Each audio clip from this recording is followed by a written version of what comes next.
Hello everyone, अगर आप भी अपने ज़मीन का दाखिल खारिज करवा लिए हैं या फिर जो व्यक्ति अपने ज़मीन का दाखिल खारिज नहीं करवाए हैं तो आप लोगों के लिए बहुत ही इम्पॉर्टेंट ये वीडियो रहने वाला है। और जो भी व्यक्ति किसी दूसरे व्यक्ति के ज़मीन को अपना यहाँ पर जो है कब्ज़ा करना चाहता है, अपने नाम से जो है वो जमाबंदी कायम करवा लेना चाह रहा है, या फिर बहुत सारे ऐसे भी यहाँ पर जो व्यक्ति हैं कि वो दूसरे के ज़मीन जो अपने नाम से जमाबंदी कायम कर लिए हैं, तो आपको भी जो ये वीडियो देखना बेहद ज़रूरी है। और ख़ास कर जितने भी यहाँ पर गांव के यहाँ पर बड़े बुजुर्ग हैं, चाहे वो महिला है या फिर पुरुष है, तो उनको भी ये वीडियो देखना बेहद ज़रूरी है। और जो भी व्यक्ति यहाँ पर कॉलेज में यहाँ पर पढ़ाई करते हैं तो उनको भी जो है इस तरह की जानकारी होना बेहद ज़रूरी है, नहीं तो बाद में वो भी बहुत बड़ी परेशानी में पड़ सकते हैं। हो सकता है कि आपके ज़मीन पर जो है कोई भी दूसरा व्यक्ति जो है गलत तरीके से यहाँ पर कब्जा कर सकता है। तो आपको जो है ज़मीन जायदाद से जुड़ी जो यहाँ पर संपत्ति से जुड़ी कानूनी जानकारी आपको होना बेहद ज़रूरी है। आपसे छोटा सा रिक्वेस्ट है कि अगर आप इस चैनल पर नए आए हैं तो प्लीज़ चैनल को अभी सब्सक्राइब कर लीजिए और साथ में बेल आइकन को भी जरूर प्रेस कर दीजिए,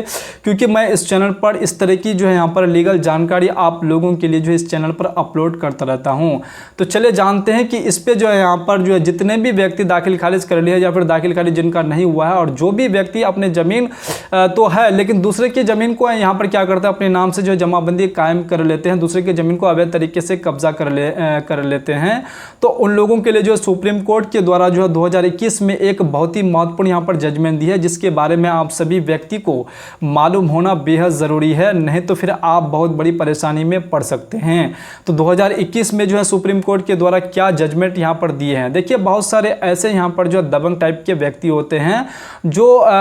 इलीगल तरीके से, गलत तरीके से, जो गलत प्रोसेस से क्या करते हैं, दूसरे के ज़मीन को यहाँ पर क्या करते हैं, जमाबंदी अपने नाम कायम कर लेते हैं, दाखिल खारिज करवा लेते हैं। बहुत सारे ऐसे व्यक्ति करते हैं, किसी यहाँ पर क्या करते हैं, सीओ से मिलकर के, कर्मचारियों से मिलकर के क्या करते हैं, दूसरे के ज़मीन अपने नाम से जमाबंदी कायम कर लेते हैं, और जो उसका उस ज़मीन का असली मालिक है, असली हकदार है, वो जो बहुत बड़ी परेशानी में पड़ जाते हैं कि हमारा ज़मीन जो है मेरा भाई हो या फिर कोई हिस्सेदार हो, यही होता ही है, क्योंकि भाइयों के बीच में या फिर हिस्सेदारों के बीच में क्या करते हैं, उसको ज़मीन के बारे में पता है, और कोई दूसरा अगर भाई उसका अगर कमज़ोर है तो उनके ज़मीन क्या करते हैं, वो अपने नाम से दाखिल खारिज करवा करके अपने नाम से जमाबंदी कायम कर लेते हैं। तो उन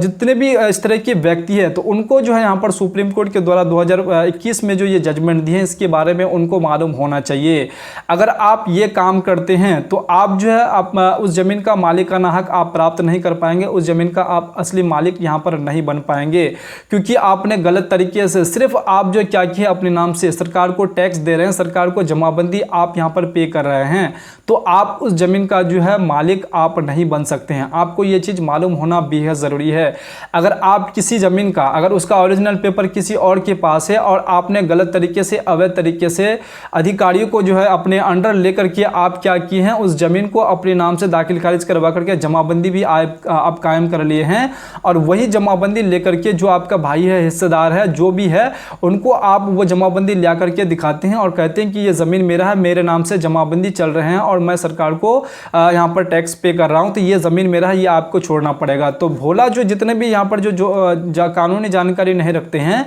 तो वो क्या करते हैं, उस ज़मीन को छोड़ देते हैं, उस ज़मीन पर वो दखल करने नहीं जाते हैं। तो आपको उस ज़मीन को छोड़ना बिल्कुल नहीं है। अगर आपका भी ज़मीन पर अगर किसी ने इस तरीके से, अगर गलत तरीके से, अवैध तरीके से अगर कब्जा कर लिए हैं, तो आपको जो है इस सुप्रीम कोर्ट के जजमेंट के बारे में अगर आपको मालूम है तो आप जो है क्या करेंगे, आगे बढ़ेंगे। तो आगे आप कैसे बढ़ेंगे, क्योंकि बहुत सारे यहाँ पर गरीब व्यक्ति होंगे कि हम ये सारा काम कैसे करेंगे, क्योंकि हम फिर कोर्ट जाना पड़ेगा, कोर्ट कचहरी का चक्कर हमको तो पता ही है, और आप सभी को भी यहाँ पर पता है कि कोर्ट में जैसे ही अगर कोई मामला जाते हैं तो 1-2 दिन का यहाँ पर हल नहीं होता, उससे लंबा यहाँ पर समय खींचे जाते हैं और पैसे भी यहाँ पर जो अच्छा खासा खर्च होते हैं। तो अगर आप चाहते हैं कि आपका अगर ज़मीन किसी ने अवैध तरीके से कब्जा कर लिया है, उस जमाबंदी कायम कर लिए हैं, तो आप जो है उस ज़मीन, अगर आपके पास उस ज़मीन का अगर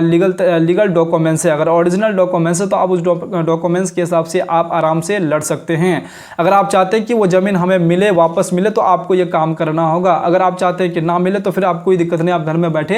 रह सकते हैं, उसमें कोई यहाँ पर जो है कोई दिक्कत नहीं है। लेकिन आप चाहते हैं कि ज़मीन हमारा ज़मीन गलत तरीके से, गलत प्रोसेस से उन्होंने दाखिल खारिज करवा ली है, तो आपको जो मैं अभी बताने वाला हूँ ये काम आप आराम से कीजिए। आपको जो है वो ज़मीन बिल्कुल आपको दखल दे दिए जाएंगे। तो आपको क्या करना है, बिल्कुल स्टेप बाय स्टेप मैं आपको बताने वाला हूँ। आपको बिल्कुल यहाँ पर जो घबराने घबराने की ज़रूरत नहीं है और आपको ज़्यादा पैनिक होने की भी ज़रूरत नहीं है। तो आप ये भी समझ लीजिए कि दाखिल खारिज होता क्या है। देखिए, अगर आप कोई ज़मीन अगर खरीदते हैं तो खरीदने के बाद जो है जो व्यक्ति ज़मीन बेचते हैं उनसे जो है उनके खाते से ज़मीन को खारिज कर दिए जाते हैं और आप जो ज़मीन यहाँ पर ले रहे हैं, आप जो खरीद रहे हैं, आपके नाम से दाखिल कर दिए जाते हैं। तो ये दाखिल खारिज का प्रोसेस जो है बहुत ही इंपॉर्टेंट है। ज़मीन खरीदने के बाद सबसे इंपॉर्टेंट काम आपका दाखिल खारिज म्यूटेशन का काम होता है, क्योंकि यहाँ पर जो रजिस्टर्ड में दर्ज किए जाते हैं, जो भी व्यक्ति पहले उस ज़मीन का यहाँ पर मालिक थे तो अब उस ज़मीन का मालिक आपको यहाँ पर बनाए जाएंगे, आपके नाम से जो है यहाँ पर रजिस्टर्ड में दर्ज किए जाएंगे, ताकि वो व्यक्ति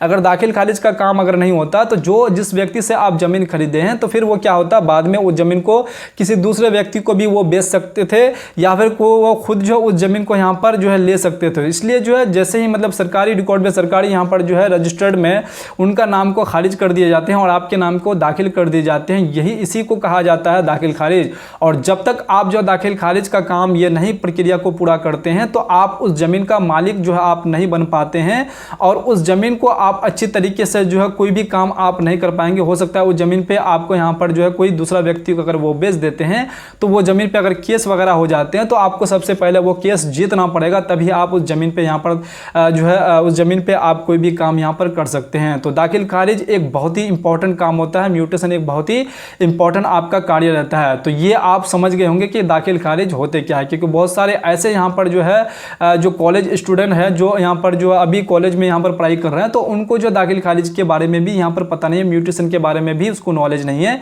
कि ये होता क्या है। तो ये चीज़ आप अच्छी तरीके से समझ गए होंगे। तो उसके बाद आपको ये प्रोसेस क्या करना है कि आपके ज़मीन पर आपके भाई ने, आपके चाचा ने, आपके रिश्तेदार ने, आपके हिस्सेदार ने गलत तरीके से, अवैध तरीके से आपके ज़मीन को यहाँ पर क्या किया, कब्जा कर लिए हैं और वो अपने नाम से इलीगल तरीके से जो अपने नाम से जमाबंदी कायम कर लिए। तो आपको सबसे पहले करना क्या होगा, आपके नज़दीकी पुलिस थाना में आपको FIR दर्ज करवाना है। अगर आप FIR दर्ज करवा देते हैं तो उसमें क्या होगा कि दोनों पार्टियों को यहाँ पर जो है, दोनों पार्टियों का यहाँ पर पेपर्स देखे जाएंगे कि किस आधार पे जो है आप इस ज़मीन पे यहाँ पर दखल किए हैं और आपके नाम से जमाबंदी चल रहे हैं, तो वो सारा चीज़ देखे जाएंगे। अगर आपका यहाँ पर सही पाए जाते हैं तो आपके नाम से जमाबंदी आपके नाम से जो यहाँ पर कर दिएंगे और वो ज़मीन का दखल आपको दे दिए जाएंगे। उसके बाद बहुत सारे लोगों का ये भी यहाँ पर जो सवाल है कि पुलिस स्टेशन में जो है यहाँ पर क्या है कि FIR दर्ज यहाँ पर नहीं लेते हैं। तो अगर वहाँ पर अगर आपका यहाँ पर केस को अगर नहीं लेते हैं तो आप SDM कोर्ट भी जा सकते हैं। वहाँ पर आपको आवेदन दे करके अपना पेपर्स को यहाँ पर दे करके जो है वहाँ से भी आप केस करके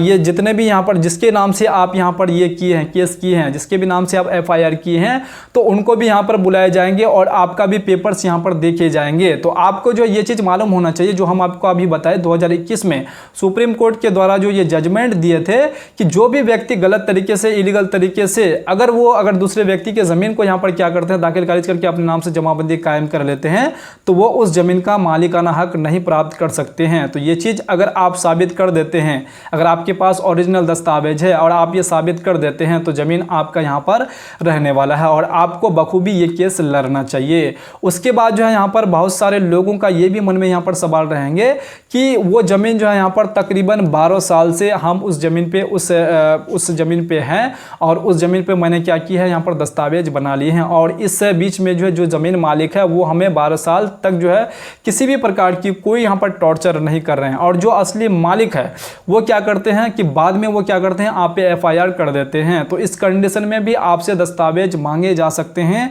और जो यहाँ पर FIR की हैं वो तो दिखाएंगे, वो ओरिजिनल दस्तावेज दिखाएंगे, लेकिन जो ओरिजिनल दस्तावेज दिखाएंगे तो उनसे यहाँ पर पूछे जाएंगे कि ये 12 साल से आप क्या कर रहे थे। 12 साल के अंदर अगर आपके पास किसी भी प्रकार की, चाहे आप पुलिस स्टेशन में हो या फिर SDM में हो, SDM कोर्ट में हो, जहाँ पर भी हो, अगर आपके पास लिखित यहाँ पर जो है इनको अगर आपने टॉर्चर किए हैं तभी आप इस ज़मीन का मालिक बन पाएंगे। अगर आपने 12 साल तक अगर किसी भी प्रकार की कोई यहाँ पर टॉर्चर इनको अगर नहीं किए हैं, जो अभी इसके नाम से जमाबंदी चल रहे हैं, जो ये अपने नाम से ज़मीन कायम कर लिए हैं, तो वो ज़मीन जो है उन्हीं का यहाँ पर रहने वाला है। उस ज़मीन को उसी को ही मालिकाना यहाँ पर हक जो है दे दिए जाएंगे। तो ये चीज़ आपको जो ओरिजिनल ज़मीन मालिक हैं उनको ये चीज़ मालूम होना बेहद ज़रूरी है। और जो व्यक्ति जो है उस ज़मीन का किसी भी प्रकार की कोई दस्तावेज नहीं है और वो 12 साल तक लगातार उस ज़मीन पे यहाँ पर रह रहे हैं और उस ज़मीन पे वो शांतिपूर्वक यहाँ पर रह रहे हैं, कोई भी ज़मीन मालिक कोई भी यहाँ पर जो उसको टॉर्चर नहीं किए हैं, और अगर आपने अगर कोर्ट में अगर ये साबित कर दिए कि मैं इस ज़मीन पर 12 साल से रह रहा हूँ, मैं इस ज़मीन का जो है यहाँ पर इस ज़मीन पर मेरा जो है बिजली बिल भी है और आपके पास उस ज़मीन से रिलेटेड और भी दस्तावेज अगर आप पेश कर देते हैं तो आपके नाम से वो ज़मीन यहाँ पर कर दिए जाएंगे, उस ज़मीन का मालिकाना हक आपको दे दिए जाएंगे। तो ये जो है आपका लिमिटेशन एक्ट के अंदर आते हैं। इसके बारे में भी आप सभी व्यक्ति को मालूम होना बेहद ज़रूरी है, क्योंकि बहुत सारे यहाँ पर जो है ज़मीन जो मालिक होते हैं उनको ये चीज़ पता ही नहीं होता है। वो ये सोच रहे हैं कि रह रहा है तो रहने दीजिए, अभी बाद में जब मेरा यहाँ पर बेटा बड़ा हो जाएंगे और मेरे पास यहाँ पर जो है ज़्यादा यहाँ पर आदमी हो जाएंगे तो मैं इनसे आराम से लड़ पाऊंगा और इनसे जो है क्या करेंगे, दखल जो किया ये दखल ले लेंगे। तो आप ये एक बहुत बड़ी भूल कर रहे हैं। आपको क्या करना चाहिए, अगर 12 साल अगर बीत जाते हैं तो आपसे वो ज़मीन यहाँ पर जो है जा सकते हैं। तो ये चीज़ आप सभी व्यक्ति को मालूम होना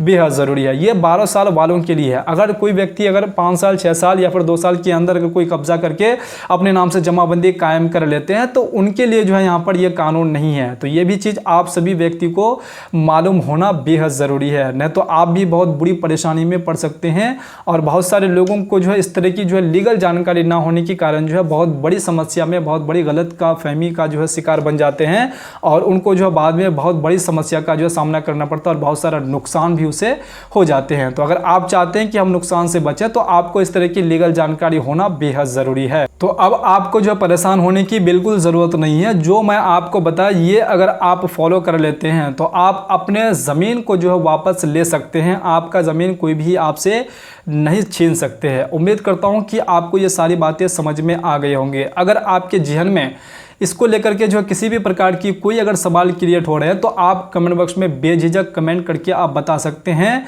अगर आपके मन में किसी भी प्रकार की कोई टॉपिक पे अगर आपको वीडियो चाहिए तो वो भी आप कमेंट करके आप बता सकते हैं ताकि मैं आपको वीडियो के माध्यम से दे पाऊँ। अगर आप कमेंट करते हैं कि मुझे इस टॉपिक पर अगर वीडियो चाहिए, अगर उसमें बहुत सारे अगर कमेंट्स होते हैं तो मैं आपको जो है उस कमेंट पर जो है आपको क्या करेंगे, वीडियो बना करके आप लोगों तक प्रोवाइड कर दूंगा। तो चलिए फिर से इसी प्रकार से मिलते हैं दूसरे वीडियो में दूसरे कंटेंट के साथ। तब तक के लिए आप अपना ख्याल रखिएगा। अगर आप वीडियो को अभी तक लाइक नहीं किया तो लाइक कर दीजिए, साथ में हाइप भी कर दीजिए और वीडियो को अपने दोस्तों के साथ जरूर शेयर कर दीजिएगा ताकि उन लोगों को भी जो है इस तरह की जानकारी, इस तरह की लीगल जानकारी मालूम चले और वो भी जो है इस बड़ी परेशानियों से बच सके। तो चलिए फिर से मिलते हैं इसी प्रकार से दूसरे वीडियो में दूसरे कंटेंट के साथ। तब तक के लिए आप अपना ख्याल रखिएगा। वीडियो देखने के लिए आपका बहुत बहुत धन्यवाद।